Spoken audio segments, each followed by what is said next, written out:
ನಮ್ಮ ನೆಟಿಯ ಕೊನೆಯ ದಿನ. ಗಣೇಶಣ್ಣ ಹಾಯ್ ಮಾಡು. ಇದೊಂದು ಹಾಳಿ ಐತಿ. ಲೇಬರ್ ಎಲ್ಲ ಇದ್ದಾರೆ ಬೇರೆ ಹೊಲ ಕಚ್ಚಕ್ಕೆ. 2 ಎಕರೆ ಇಲ್ಲಿ 4 ಎಕರೆ ಐತಿ. ಅಗಿ ಹಾಳಿ ಒಂದು ಹೊಡೆದು ಗಾಡಿ ಒಯ್ದು ತೊಳಿಬೇಕು.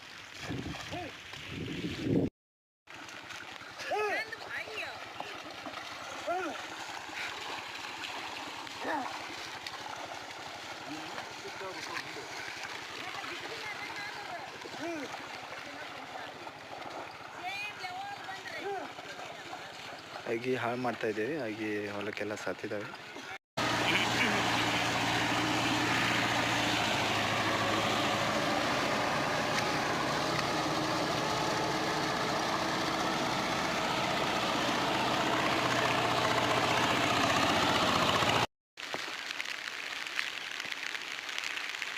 ಫೈನಲಿ ಎಲ್ಲ ಕೆಲಸ ಮುಗೀತು. ಎಲ್ಲ ಗಾಡಿಗೆ ಏರ್ಕೊಂಡು ನಮ್ಮ ನಡೆ ಮನೆ ಕಡೆ. ಇವತ್ತು ಅಮಾವಾಸ್ಯೆ ಸಲುವಾಗಿ ಎಲ್ಲ ಗಾಡಿ ತೊಳೆದು ಪೂಜೆ ನಡೆಸಿದ್ದೀವಿ. ಪೂಜೆ ಮಾಡ್ತಿದ್ದಾರೆ ನಮ್ಮ ಅಪ್ಪಾರು. ಎಲ್ಲ ಕಾರು ಟ್ಯಾಕ್ಟರ್ ಎಲ್ಲ ತೊಳೆದಿದ್ದೀವಿ.